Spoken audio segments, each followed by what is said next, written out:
Vasudevaya. Om Namo Bhagavate Vasudevaya. Narayanam Namaskritya Naram Cheva Narottamam Devim Saraswatim Vyasam Tato Jayam Udirayet. Nashta Prayeshu Abhatreshu Nityam Bhagavata Sevaya Bhagavate Uttama Shloke Bhaktir Bhavati Neshtiki.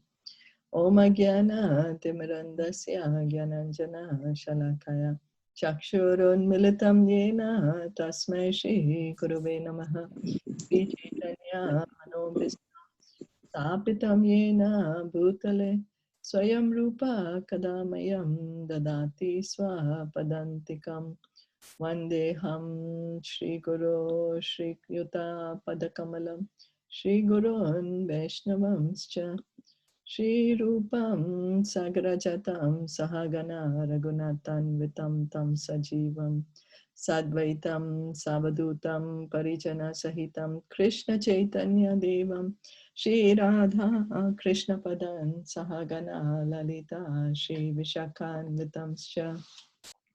He Krishna Karuna Sindhu Dinabandhu Jagatpate Gopesha Gopika Kanta Radha Kanta Namastate Tapta Kanchana Gorangi Radhe Vrindavaneshwari Vrishabhanu Sute Devi Pranamami Hari Priye Nama Om Vishnu Padaya Krishna Prishtaya Bhutale Srimate Bhaktivedanta Swamin Iti Namine Namaste Saraswati Deve Gauravani Pricharine Nirvishesha Shunyavadi Paschatya Deshatarine Vanchakalpa Tarubhyascha Kripa Sindhu Bhaevacha Patitanam Pavanebhyo Vaishnavebhyo Namo Namaha Jai Sri Krishna Chaitanya Prabhu Nityananda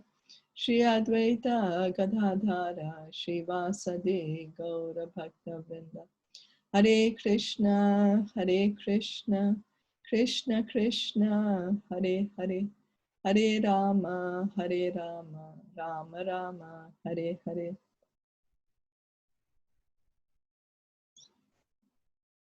So we continue our reading of Srimad Bhagavatam.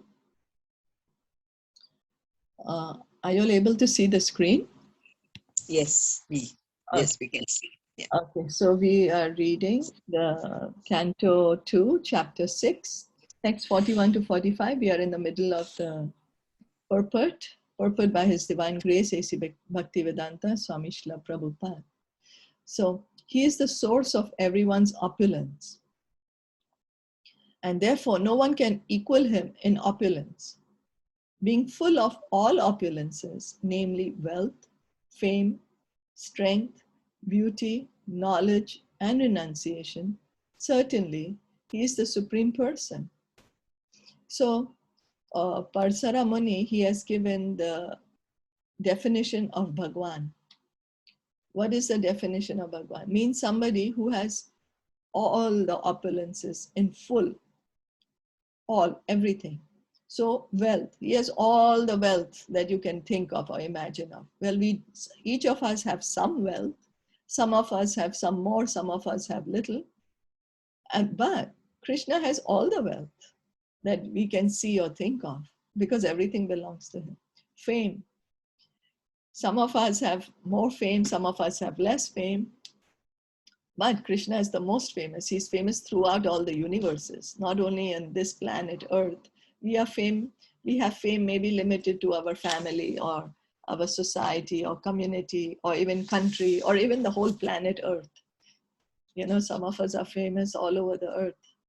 But then Krishna is famous all over all the universes. Strength. Some of us are strong, but Krishna is strongest. He lifted up Govardhan Hill for 7 days, 7 nights. Can we do that with whatever degree of strength we have? Beauty, how much we do to make ourselves beautiful and maintain our beauty. But Krishna is the most beautiful. Knowledge. He's the one who's giving us all the knowledge of the Bhagavad Gita. All the Vedic knowledge is coming from him. He has perfect knowledge and renunciation in spite of him having everything. Now, if it's us, whatever little bit we have, we get so attached to it and we get so proud of it. Whatever knowledge or beauty or wealth or fame we have or knowledge, we are so attached and so we get so proud. Krishna is announced, take this material universe. You all want to enjoy, take how much ever you want. He's not attached. He's the supreme person. And because he's a person, he has many personal qualities, although he is transcendental to the material modes. So Krishna is also a person. We are people, we are persons, we have our likes and dislikes, and we have our qualities. And Krishna, he's the supreme person. We have already discussed the statement, Itam Bhuta Guno Harihi, Bhagavatam 1.7.10. His transcendental qualities are so attractive that even the liberated souls, Atmaramas, are also attracted by them. So we can see that Sukadev Goswami, he was not a pure devotee first. It's only after he heard, he was a liberated person. He was on the status of the soul. He was on the platform of Brahman, of the soul, realized that he's the soul, not only knowing theoretically, but actually. But he was not yet a devotee. But the minute he started hearing Bhagavatam, then he immediately became a pure devotee. Bhagavatam attracted his heart. So, and even the four Kumaras, they were also first Brahman realized. They were on the platform of the soul. They were not pure devotees as yet. Only after they smelled the tulsi leaves come from the lotus feet of Lord Vishnu, they became devotees. They got attracted to Krishna. So Krishna is so attractive that even the liberated souls who are in the Brahman platform get attracted to Krishna. Although possessed of all personal qualities, he is nevertheless omnipotent. Therefore, personally, he has nothing to do, for everything is being carried out by his omnipotent energies. So now we heard that how Krishna is creating, he's lying down, universes are coming from his pores, then all the material elements are put inside, living entities are put inside. But we don't see him personally doing anything. He doesn't one by one make our shape, one by one, with his personal hands. He's not one by one doing anything. He's in Goloka Vrindavan enjoying with his devotees. He's not worried, he's not tensioned. We have a little thing to manage, we get worried, oh, how am I going to organize this? I have this issues, I have this problem, I have that problem. No, Krishna's energies are working for him. This is confirmed by the Vedic mantras. Parasya Shaktir, Vividhaiva Shruyate, Swabhaviki Jnana Bala Kriyacha. This suggests a specific spiritual form which can never be experienced by the material senses. So, Sachidananda form, he is Sachidananda Vigraha. We cannot see by these eyes. We don't have the qualified lenses, as we keep saying, that we cannot even see the germs around us with our eyes. We need to have the special lens to see those germs. So same way, to see Krishna, we need the special lens. And what is that? That we have to anoint our eyes with the salve of love. And then we can see Krishna everywhere. So the salve of love needs to be there. And then he can be seen only when the senses are purified by devotional service. Yam evesha vrinute tena labhaya. As such, there are basic differences between the Lord and the living entities in so many respects. No one can be compared to the Lord, as the Vedas declare. Ekam evad vitiyam brahma dvaitad vai bhayam bhavati. The Lord has no competitor, and he has nothing to fear from any other being, nor can anyone be equal to him. So there's no one who is greater or equal to Krishna. Nobody can compete. Nobody can say that I'm as good as Krishna. Krishna, come, I'm as good as you. I'm your competitor. We can see for us, we all have competitors. We have competition. We have something, somebody might be better than us or equal to us, you know. But for Krishna, no. Nobody is better than him. Not only better than him, but nobody is even equal to him. And so he doesn't have any fear. Everything belongs to him. Wherever he sees, whatever he sees is his. Although he's the root of all other beings, there are basic differences between him and the other beings. Otherwise, there would have been no necessity for the statement in the previous verse that no one can know him 100% as he is. Na yam vidanti tatvena. That no one can fully understand him is explained also in this verse. But the qualification for understanding to some degree is mentioned here. Only the prashantas or the unalloyed devotees of the Lord can know him to a greater extent.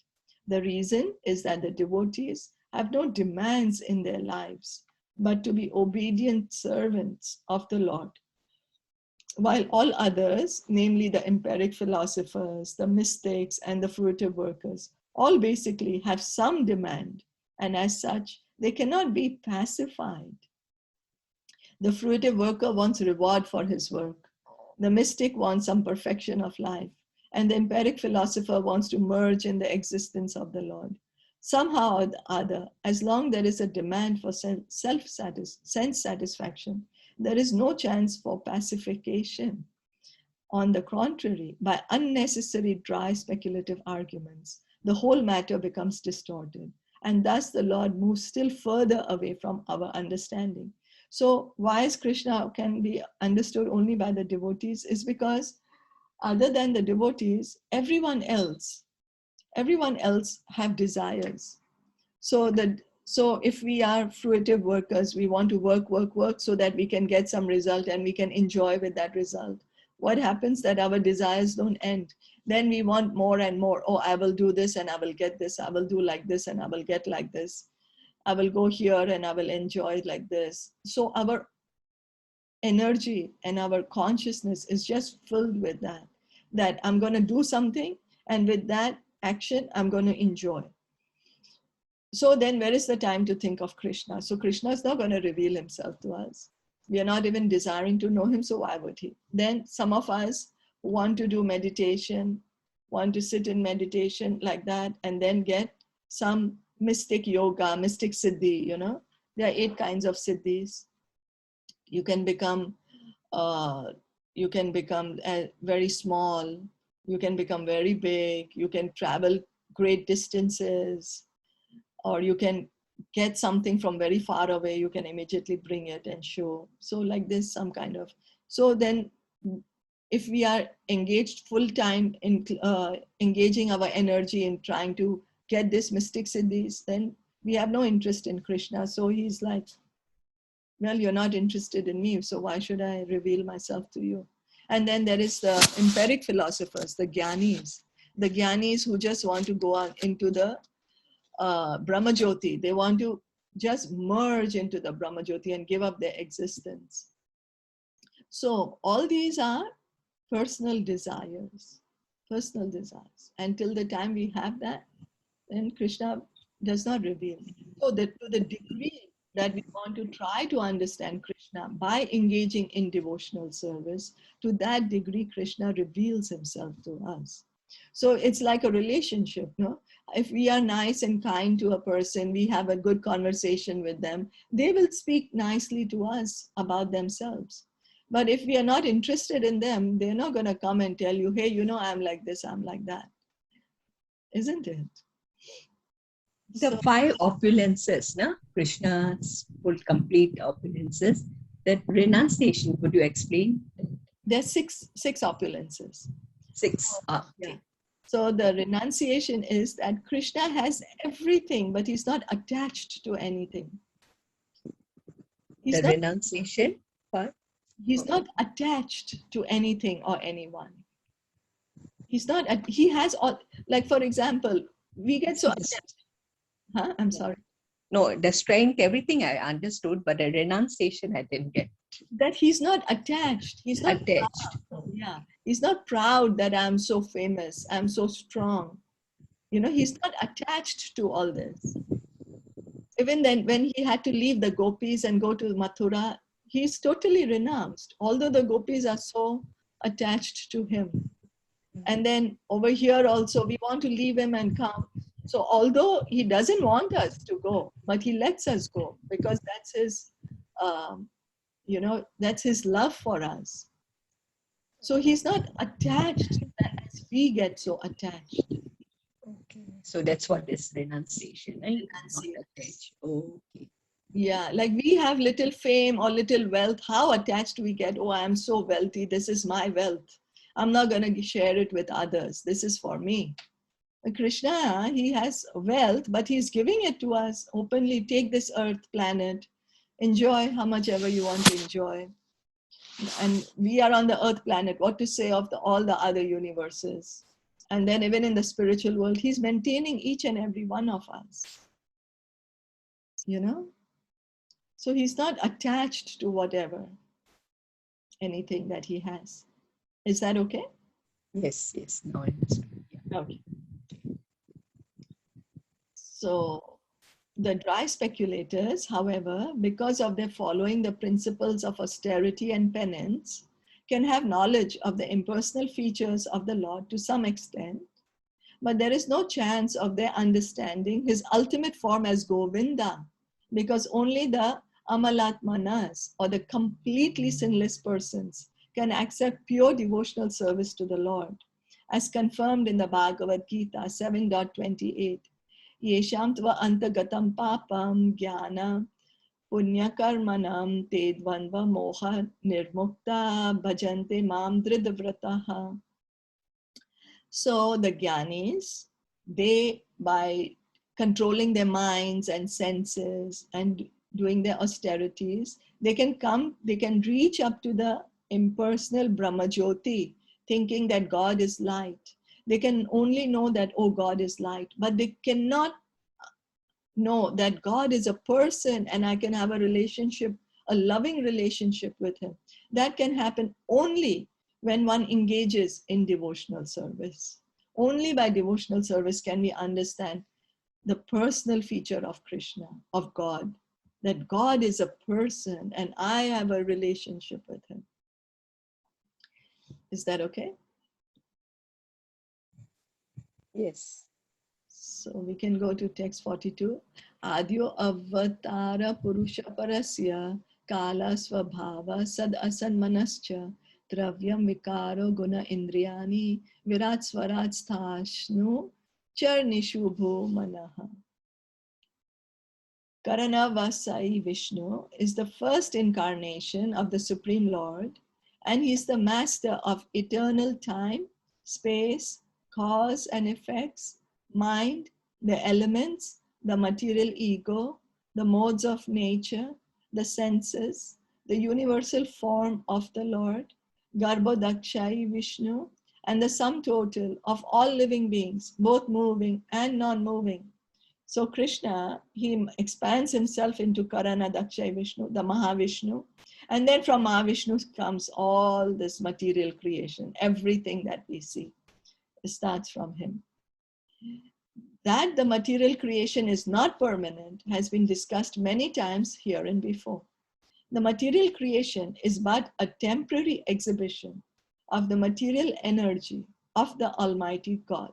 So if the material creation is temporary, what about the material energy? Is it temporary or is it permanent? What do y'all think? Material energy is permanent. Yeah, that's right. Yeah. Material energy is permanent. The creation is not permanent, but the energy is permanent. That's right. Thank you. So this material manifestation is necessary to give a chance to the conditioned souls who are unwilling to associate with the Lord in the relationship of loving transcendental service. Such unwilling conditioned souls are not allowed to enter into the liberated life of spiritual existence because at heart they are not willing to serve. So why does Krishna, everybody says, oh, God, why did you make this world? Why did you put us here? We are suffering. All our suffering is because of you. It's not that. It's not true. Krishna does not want us to leave him. It's we who desire to leave him. So he had to create this material world for us, because in the spiritual world, everybody loves him. Everybody serves him. You know, everybody has a very loving relationship with him. But we are the ones who told him, I don't want to do anything with you. I don't want to be with you. So he said, okay, you can't do that in the spiritual world. All right, so you come here in this material world, then you can do that. And so you might think you are separated from me because you are in this material energy, but because this material energy is also Krishna's, we are actually still with Krishna. There is no way we can go anywhere where we are separate from Krishna. But it's just the material, the illusion of this material world makes us believe, yes, I'm separated from Krishna. That is what is Maya, is the illusion of us being separate from Krishna. Actually, we can never ever be separate from Krishna. So the material energy is the inferior energy. Krishna. That's right. That is from our point of view. From Krishna's point of view, his energy is the same. The same. Yeah, it's his energy. So it depends on how he uses it, right? So Okay. same, this material energy, when we engage in material things, it is material energy for us, right? When we are doing our karma, whatever, anything not related to Krishna, when we forget Krishna, anything we are doing is with material energy. But the minute we are hearing, chanting, dancing, worshipping the deity, anything related to Krishna, that same energy becomes spiritual energy. We can understand it with that the same energy can be used to power the air conditioner, and the same electricity is used to power the heater. Just the function, depends, you know, if we want the heater or we want the AC, the energy is the same. So for us also, the same energy, we can, because Radharani, she is the origin of energy. And then she expands as Maya, as Durga Devi. She expands for this material creation, material manifestation. You know, so yes, when we forget Krishna, she acts as, when we want to forget Krishna, she acts to make us forget further Krishna. She acts as Mahamaya. And when we want to remember Krishna, she acts as Yoga Maya and helps us to engage in devotional service. Is that okay? Yes, yeah. Okay. So instead, they want to enjoy themselves as imitation gods. Now we might think, no, I'm not being an imitation God. How can be? God is God. I don't pretend to be God. But if we just look at what our desires are, what our thoughts are, what our words and actions are, that's the reason we are here. It's all because we want to be God. That's why we are here. You know, we don't realize it, but if we just try to analyze it a bit, especially once we start chanting and we start hearing, we start chanting the Hare Krishna Maha Mantra and we start hearing, then as our consciousness gets cleaner, a bit cleaner, then we can try to, and then we realize, oh, what am I doing, you know? That also we can realize to a tiny degree of what we are doing, not even the full extent. The living entities are constitutionally, eternally servitors of the Lord, but some of them, because of misusing their independence, do not wish to serve. Therefore, they are allowed to enjoy the material nature, which is called Maya or illusion. So we told Krishna, I don't want to serve you. I want to remain, because it's our free will. He has given us this independence. He does not put a gun on our head and say, no, you must love me. No, that's not love then. He says, you choose. You want to be with me, you be with me. You don't want to be with me, then you go to the material nature. So we chose the material nature because we said we want to enjoy. I'm the enjoyer. I will do whatever I want to do. I am independent. That's what we think. So this is called illusion, because the living beings under the clutches of Maya are not factually enjoyers, although they think they are, being illusioned by Maya.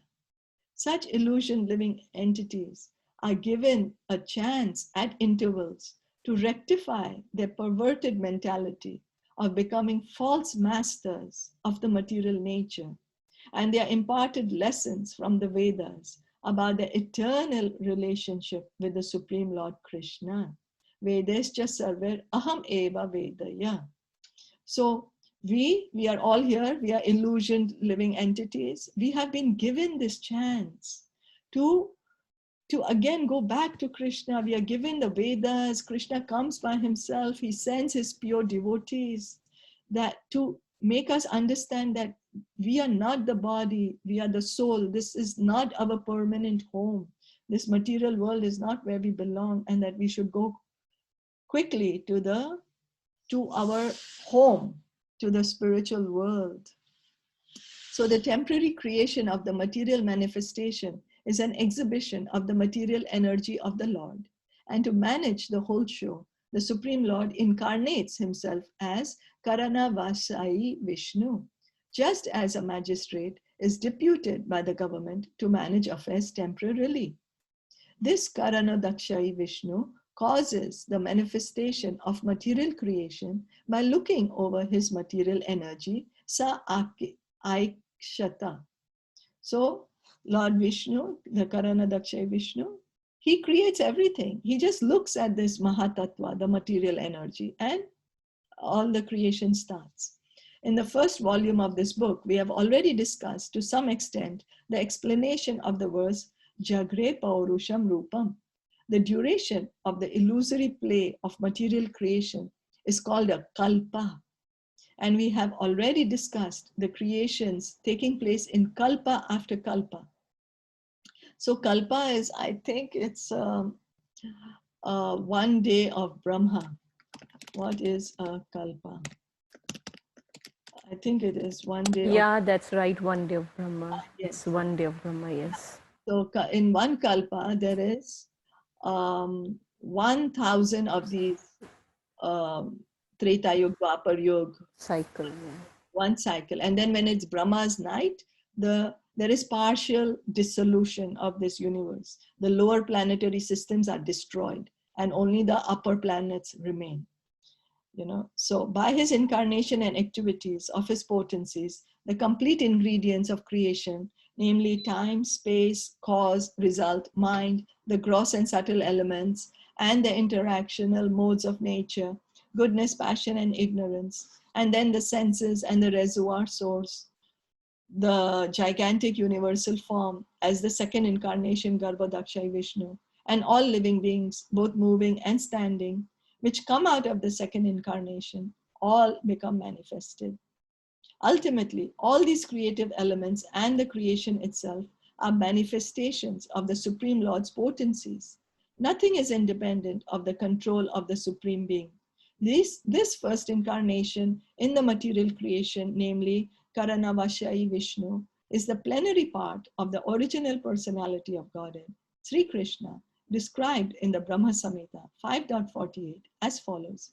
Yasyaika nishvasita kalam athavalambhya jivanti loma vilaja jagad andanatha Vishnur mahansa iha yasya kala vishesho govindamadi purusham tam aham bhajami. All the innumerable universes are maintained only during the breathing period of Mahavishnu or Karanavasai Vishnu, who is only a plenary part of Govinda, the original personality of Godhead, Lord Krishna.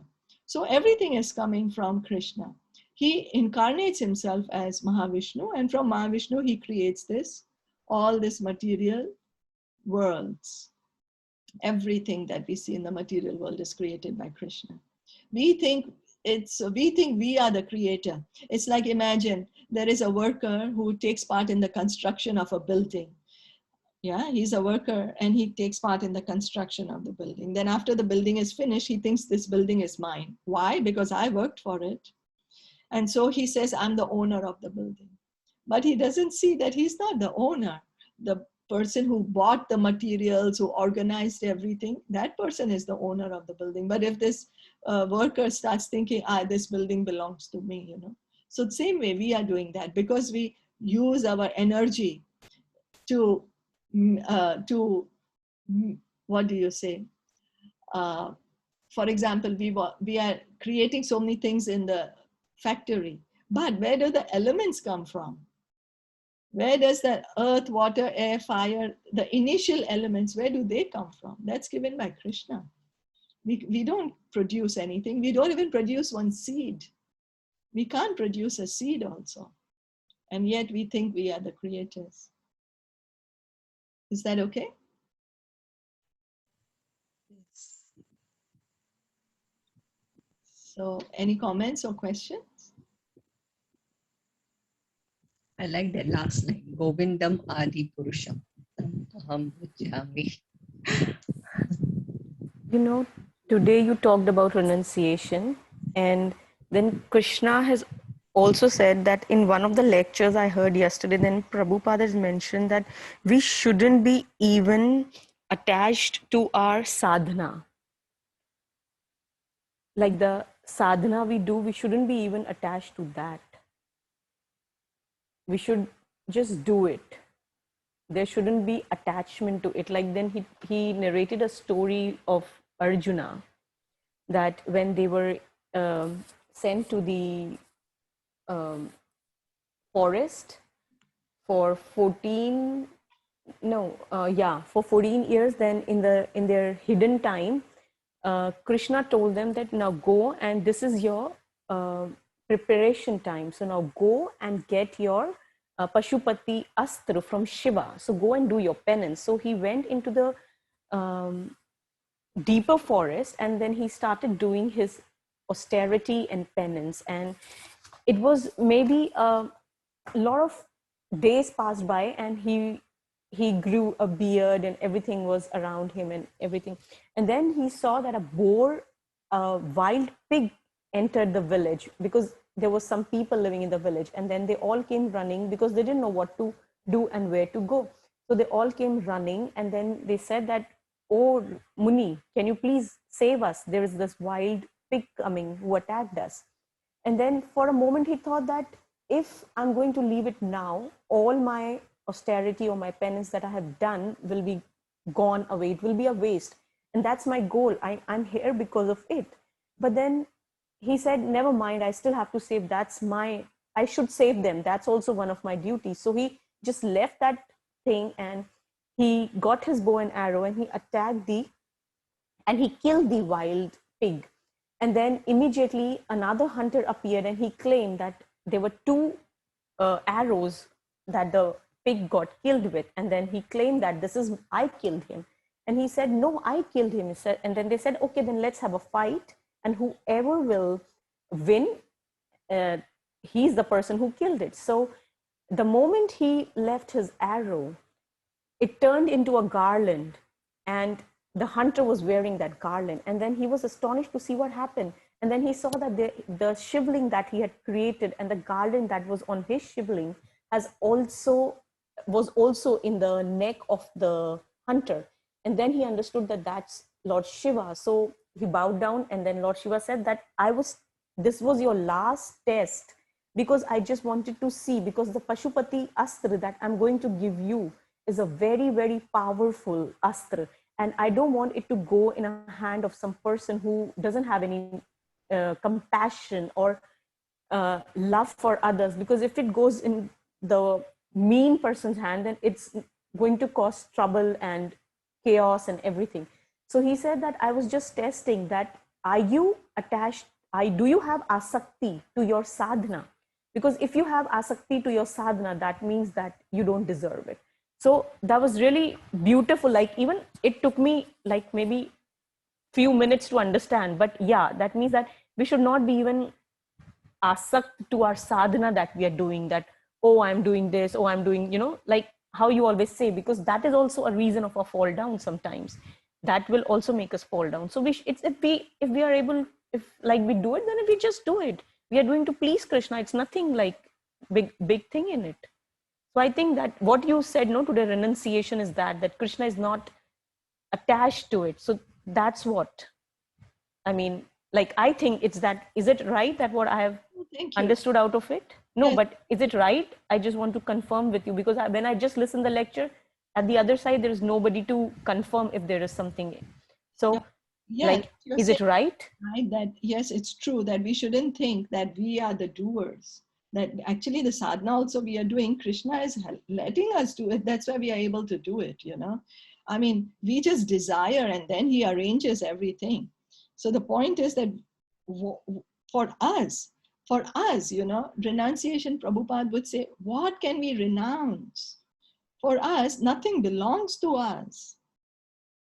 When we think that something belongs to me and I'm renouncing something, that itself is Maya, because in the first place, it never belonged to us. But Krishna, he can, because everything belongs to him. Does that make sense? Much better. Yeah. Yeah. Yeah. So, yes, and as you said that, yes, we shouldn't get attached. We should be attached to doing our sadhana, but we should not be attached that become Result. proud of that I am doing so much. That we should do the sadhana for the pleasure of Krishna. I'm hearing and chanting. Thank you, my dear Krishna. You're giving me this opportunity to hear and chant your names. You're giving me the opportunity to read and hear Srimad Bhagavatam. In that way. Yeah, because I really like that. I really like, and then it was connecting. Yeah. I just heard it yesterday. Yeah, it was Yes, really thank nice. you. Yeah, Thank you for sharing. Thank you. Thank you. Thank you. Yeah. So we can stop here. Srimad Bhagavatam ki jai, Shla Prabhupada ki jai, Gaura Bhakta Vrinda ki jai. Hari Hari Bol.